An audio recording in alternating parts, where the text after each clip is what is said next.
The Berenstain Bears and Too Much Birthday. It was a bright, beautiful, early September day in Bear Country.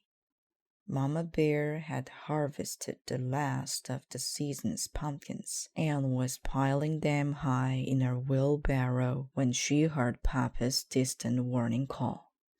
"Timber!" The call meant that he had felled another tree. "I do hope Papa and the cubs are being careful," she said. Crash went the tree as it fell to the forest floor. Wood Bear Papa was always careful about this work. He had cut the tree just so with his great saw.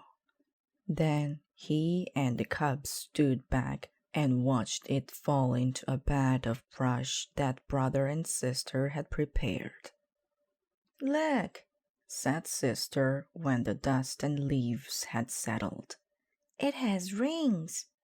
"Yes," said brother, "sort of like the ripples in a pond when you throw in a stone." "Those are annual rings," explained Papa. "They tell us how old the tree is."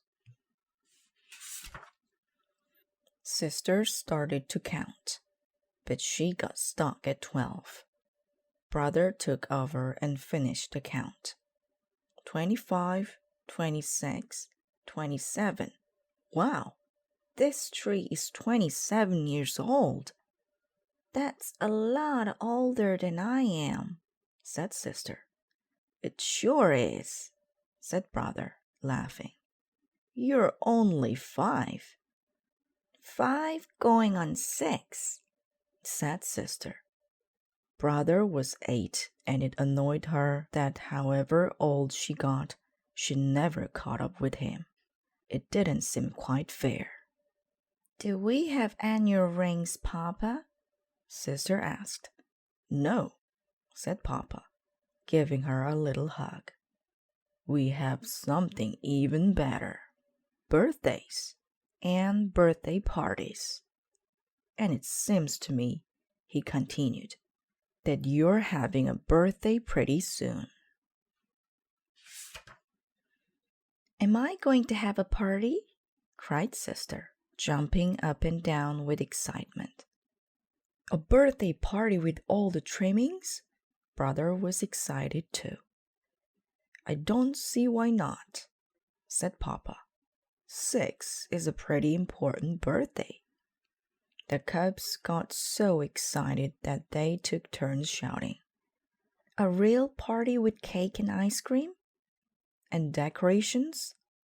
And favors? And games?" Said Mama when they got back home. "A birthday party? Yes, 6 years old calls for a little celebration. I suppose we could manage a nice, quiet little party." But a nice, quiet little party wasn't what sister, brother, and Papa had in mind. What they had in mind was a big, noisy, exciting party with lots and lots of guests, oodles of goodies, games, games, games, wall-to-wall decorations, piles of fancy presents, and a fabulous birthday cake. "But let's not get carried away," said Mama. "You know, there's such a thing as too much birthday." "Too much birthday?" scoffed Papa and the cubs. "How could you ever have too much birthday?" Mama just sighed and hoped she would be able to keep things under control. But it wasn't long before she forgot her worries and began to go along with the excitement. The guest list got longer and longer. The birthday cake got bigger and fancier. The party goods and goodies piled up higher and higher. Papa and the cubs decorated the tree house inside and out. And on the big day, Mama even gave Sister a present early, a beautiful frilly blouse, so she could wear it to the party. "Oh, good," said Papa. "The ponies and the merry-go-round are here." "The water here?" cried Mama. "Didn't I mention it?" Papa said. "I rented ponies and a merry-go-round for the party." The cubs were very excited, especially Sister. What a party this was going to be! At 3 o'clock sharp the guests began to arrive. They greeted Sister, piled up their presents, and joined the fun. The first game was going to Jerusalem. You play it by going around and around, and the one that's caught on the rug when the music stops is out. It was lots of fun, except that Sister was the first one out. Then they played Spin the Bottle, which was lots of fun too, except that Sister was so shy she wouldn't kiss anybody but Brother, and all the cubs laughed and teased. Pin the tail on the donkey was different. Sister stuck a tail on just the right spot, but of course she couldn't win the prize. It was her party, and it wouldn't be polite. Then they gave out the favors.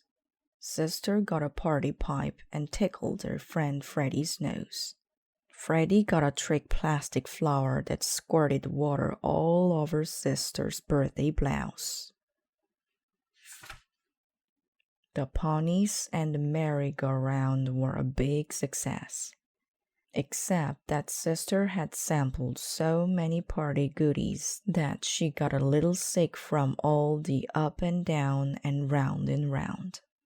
At last, it was time to bring out the birthday cake and blow out the 6 candles. Sister took a deep breath and blew as hard as she could, and not a single candle went out. "That's how many cubs you're going to have when you grow up," shouted her friends, teasing her with the old superstition. After a lot of blowing dough, she finally blew out all the candles, and everybody cheered and sang happy birthday. That's when Mama noticed a big tear beginning to roll down Sister's cheek. By the time the song was over, she was crying so loud you could hardly hear the singing. "Sweetie," said Mama, "what's the matter?" "It isn't fair," Sister said between sobs. "I was the first one out in going to Jerusalem. I don't like kissing games. I didn't get the donkey game prize. Freddie squirted my new blouse, and I don't want to have 6 cubs. I only want to have 3. And then she began to cry again. "Don't you want to open your presents?" asked her friends, crowding around. Well, there's nothing like opening up a pile of lovely presents to cheer you up. And after a while, she was herself again. Then, after cake and ice cream, her friends wished her happy birthday and left. Sister sighed a big sigh, then climbed up onto Papa's lap. "Thank you for my birthday party," she said. Papa smiled and said, "Parties are exciting and presents are lovely." But Mama was right. The important thing is that you're going to be 6 for a whole year, and it's up to you to make the most of it, to learn, to have fun, to grow in every way. "Say," she said, "I wonder how much I've grown since my last birthday." "Let's find out," suggested Papa. "Wow," said brother. "A whole inch and a half." "And speaking of growth," said Mamma, "here's a school paper you did in kindergarten. And here's one you just did in first grade. There was quite a difference." "And here are two of your paintings," said brother. "One from last year and one from this year." It was true. Sister had come a long way since she was 5. And now that she was 6, Papa announced that she was going to be allowed to stay up later. A whole half-hour later. "Wow, a whole half-hour," said Sister proudly. But the way it turned out, Sister Bear was so tired from too much birthday that she couldn't even stay up until her old bedtime. She was sound asleep when Papa carried her up to bed. "And how old are you today?" asked Papa when she woke up the next morning. "6," said Sister, and then, grinning from ear to ear, "6 going on 7."